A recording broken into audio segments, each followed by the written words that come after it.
Why do you talk so much about money nowadays? Because you need product.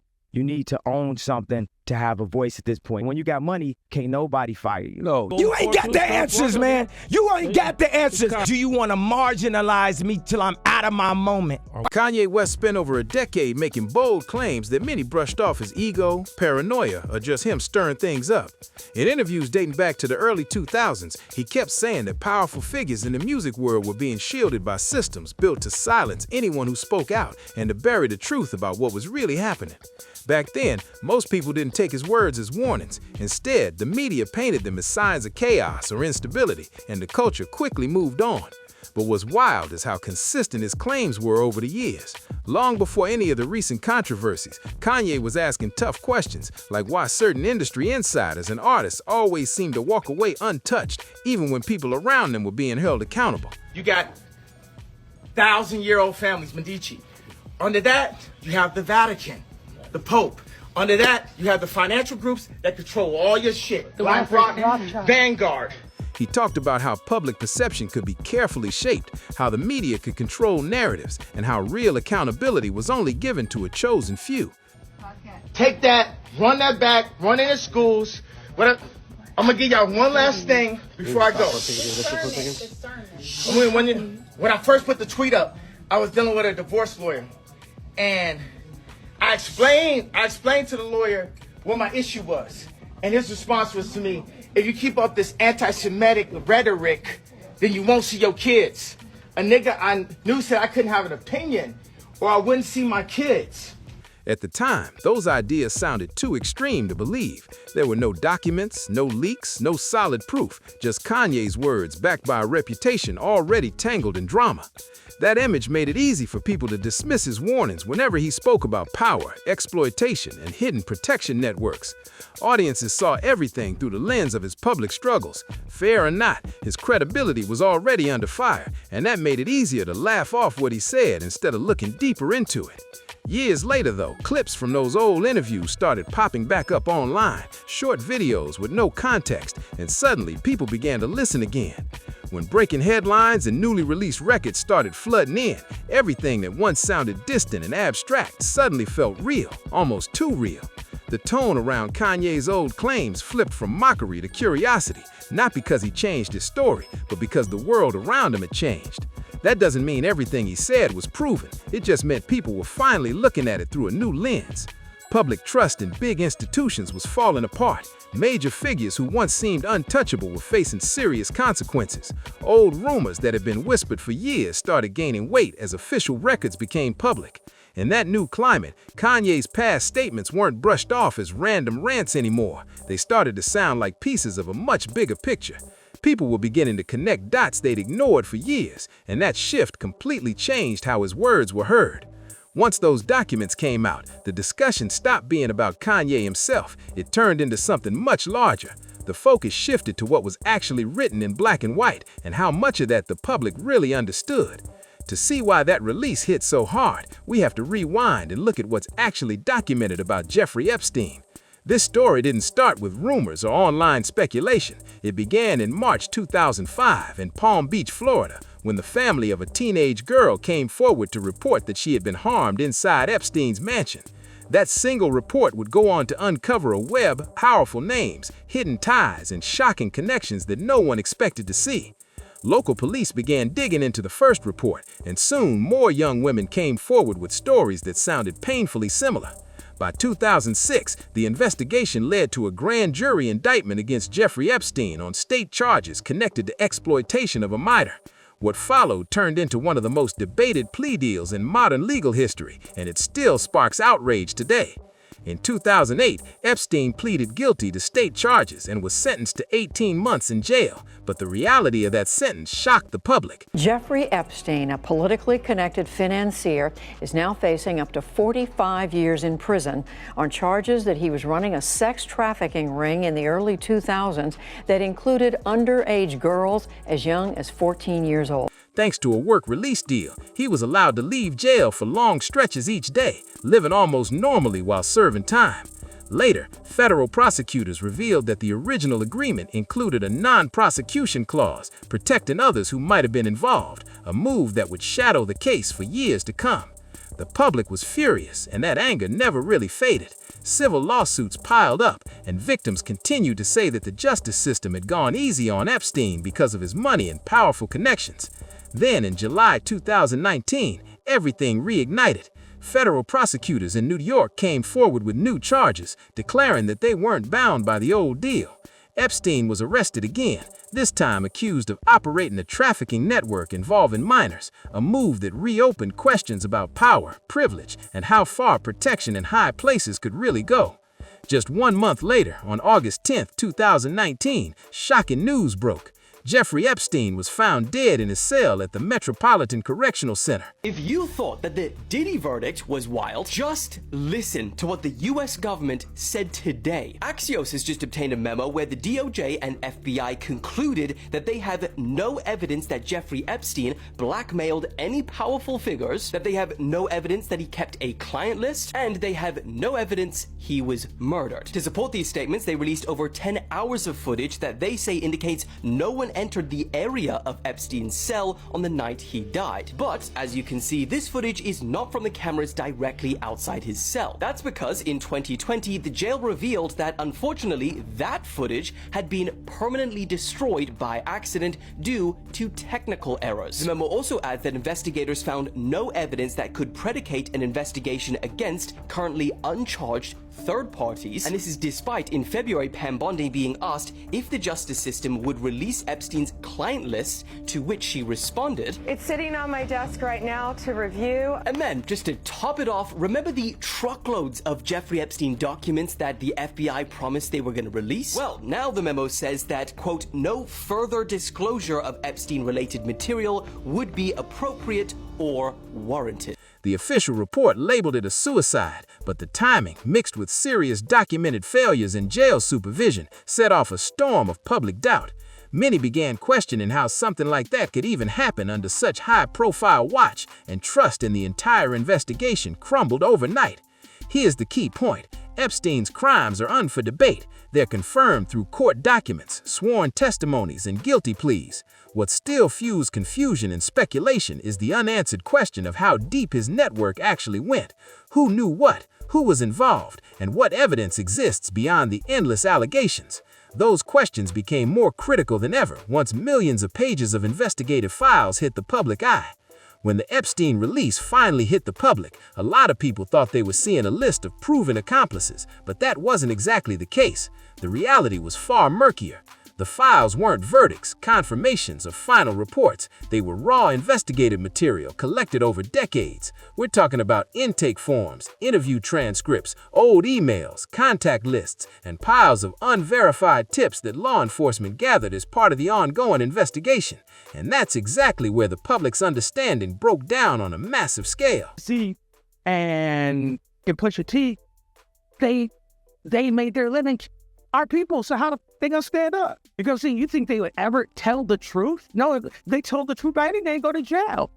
You know what I'm saying? So you have a lot. Federal investigators are required to log every single detail, even if it's just a name mentioned in passing.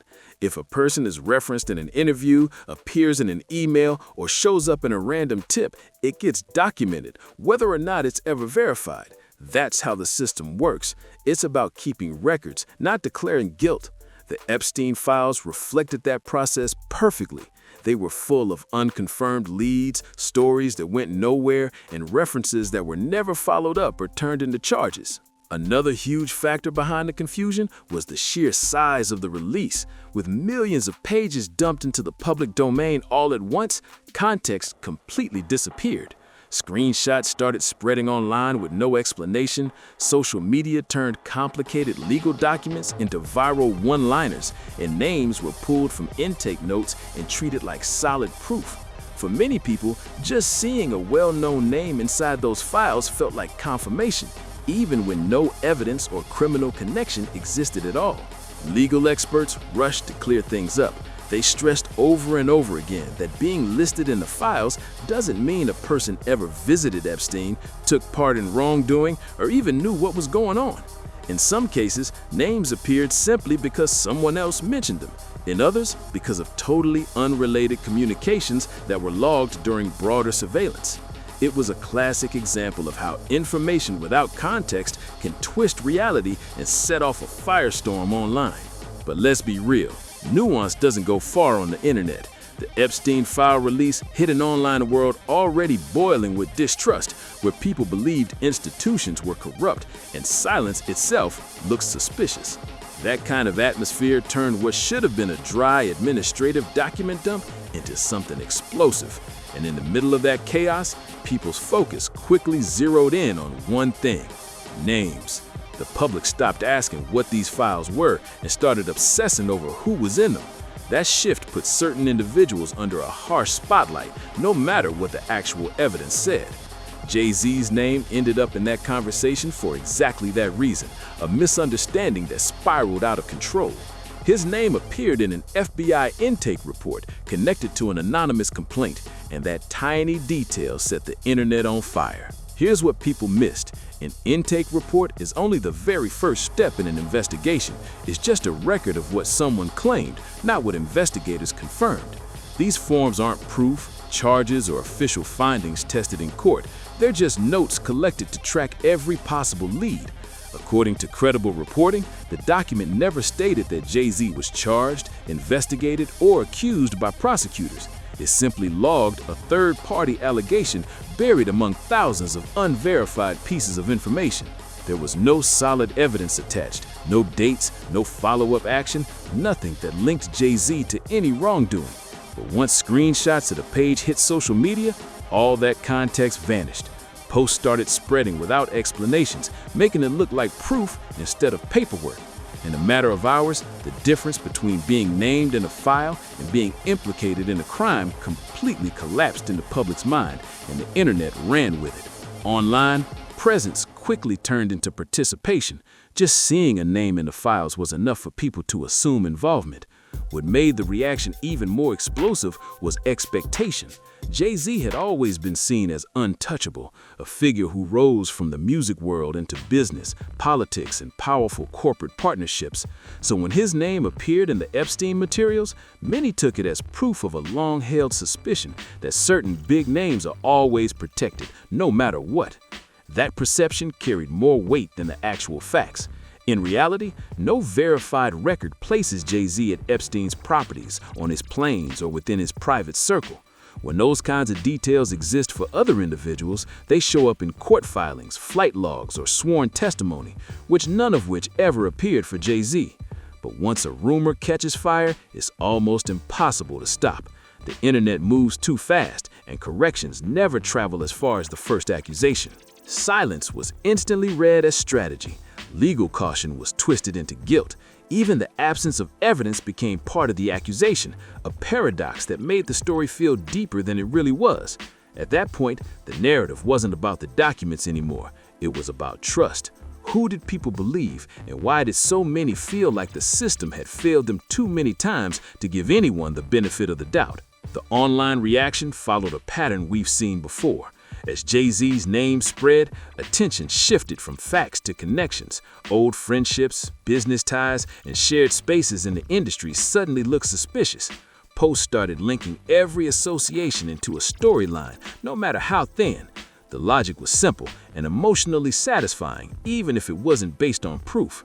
People began to believe that if powerful individuals moved in the same social circles, they must be sharing the same secrets.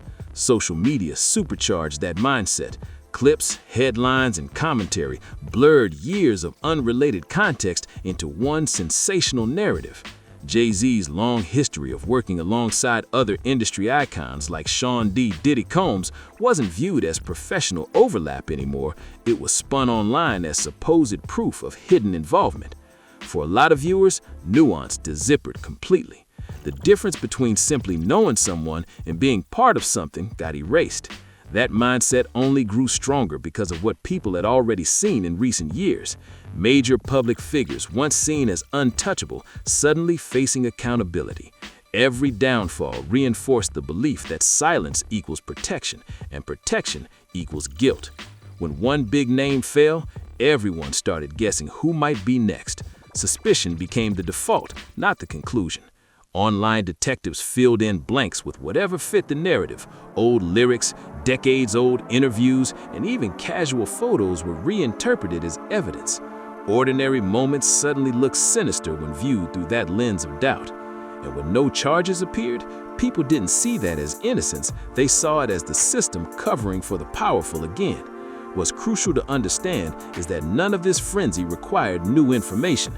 The story fed on emotion and distrust, not facts or documentation. Guys, it is official. Jay-Z has been named in the Epstein files. Now, it is being said in the files that a girl was abducted in 1996, and when she awoke, she was in the presence of Weinstein and Jay-Z, aka Sean Carter. And if you guys want to check for yourselves, this was released by the FBI. Now, it says in the files here that it's believed that she was abducted around 7 times, and every time she woke up, she was basically in like a new scenery. Now, this is new information that just came out today, and I'm personally still stunned and gagged myself, but am I shocked? No. Nicki's been telling y'all that this man is horrible. People in the industry have been saying Jay-Z is just like Diddy, but sneakier. Algorithms thrived on outrage, pushing the loudest and most shocking takes to the top.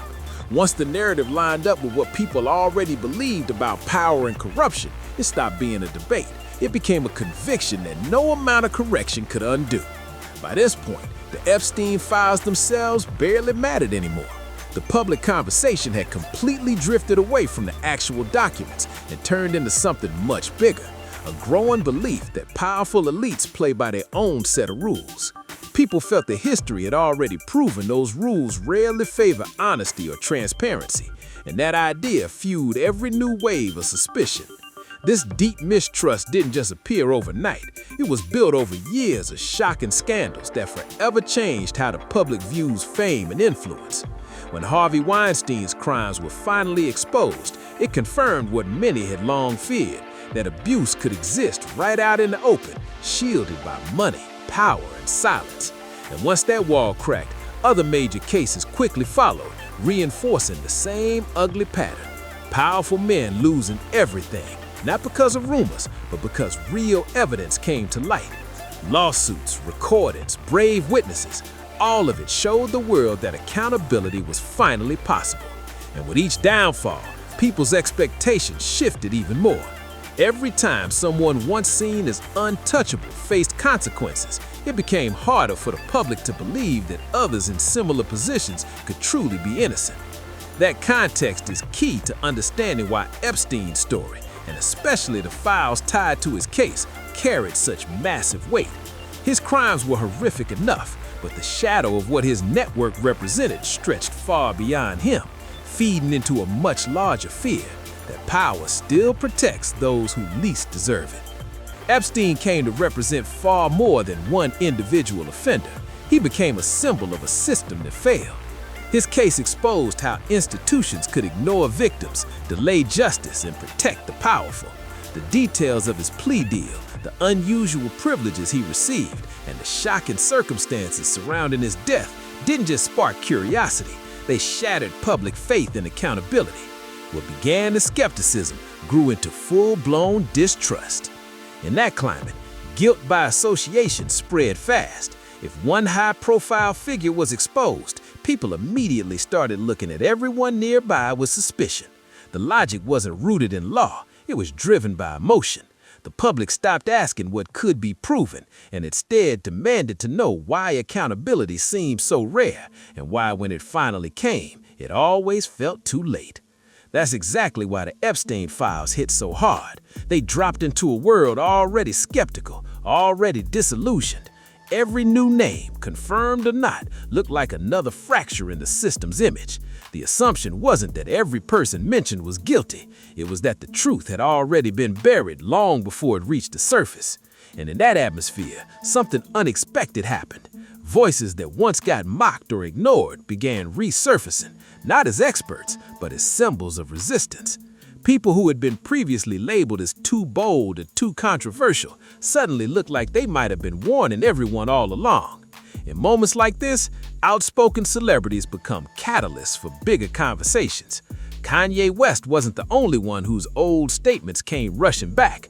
Other artists, critics, and industry outsiders, once seen as provocateurs, were suddenly being re-examined through a new lens as truth-tellers who challenged a system that many now doubted could ever truly hold itself accountable.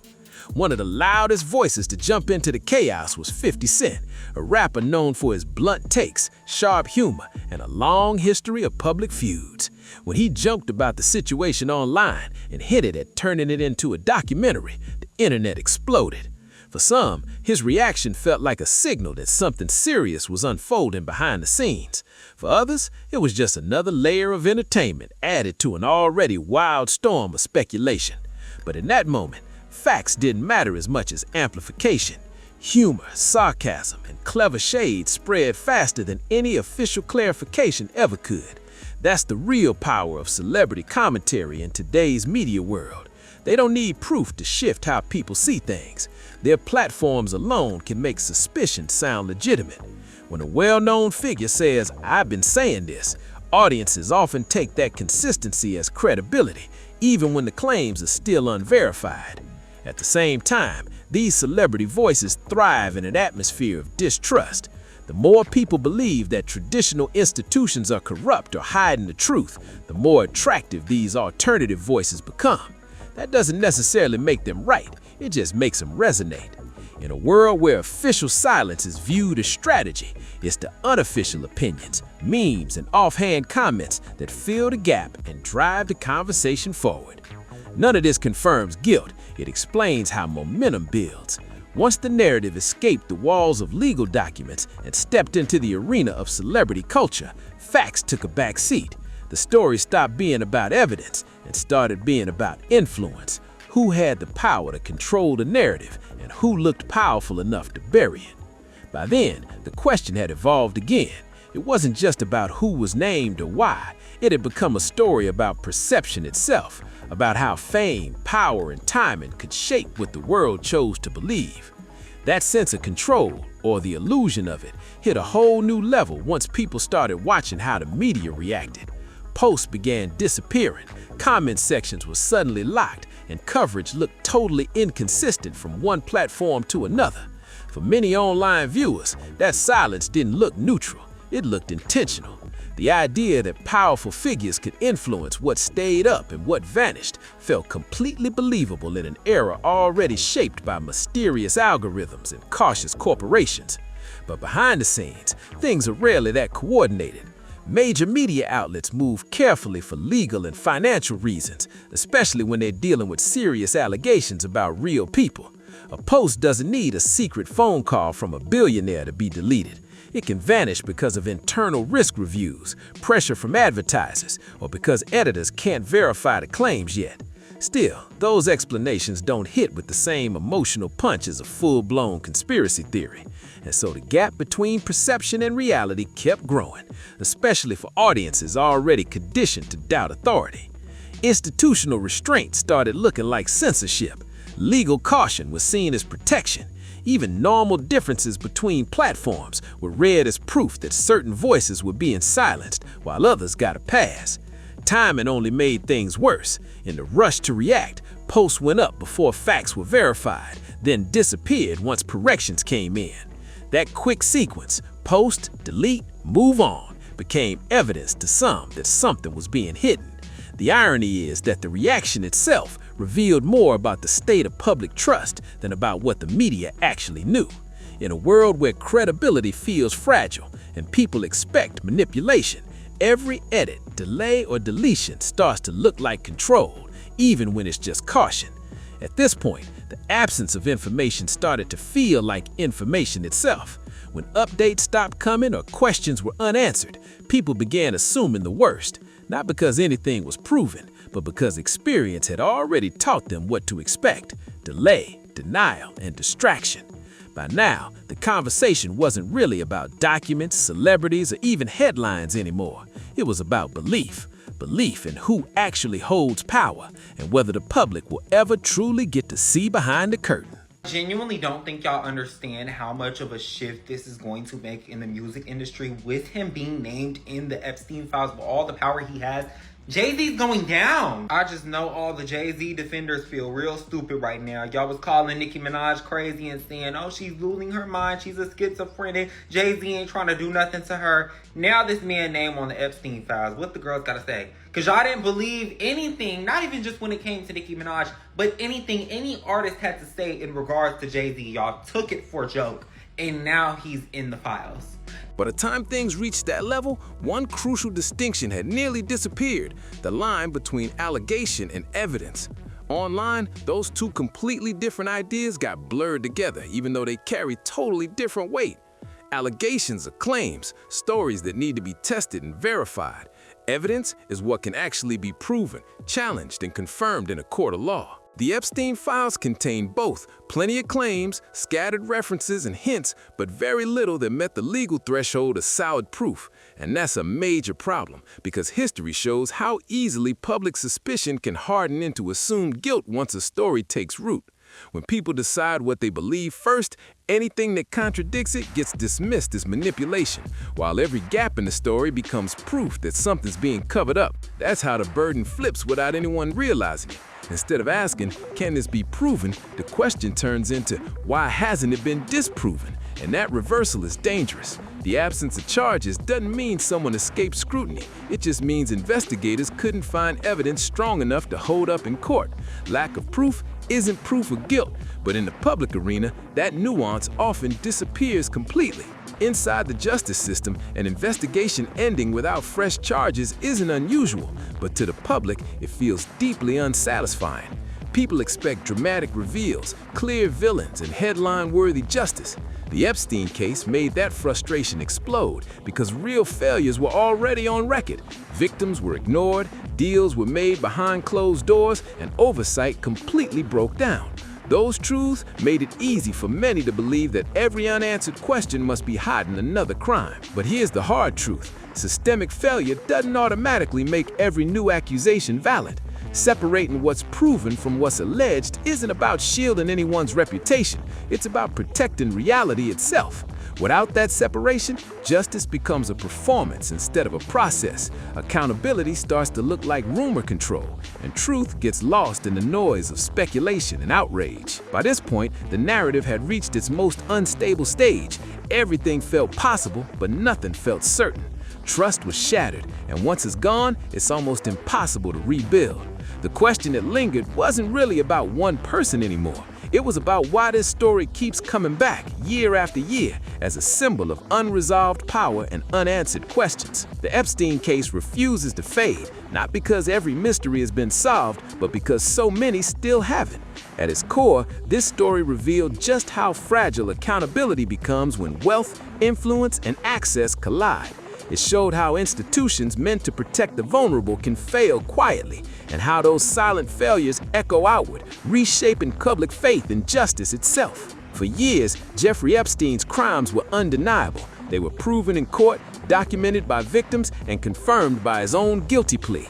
But for many, the punishment never felt equal to the damage he caused. His death inside federal custody ended any chance for a full reckoning, leaving behind a massive vacuum.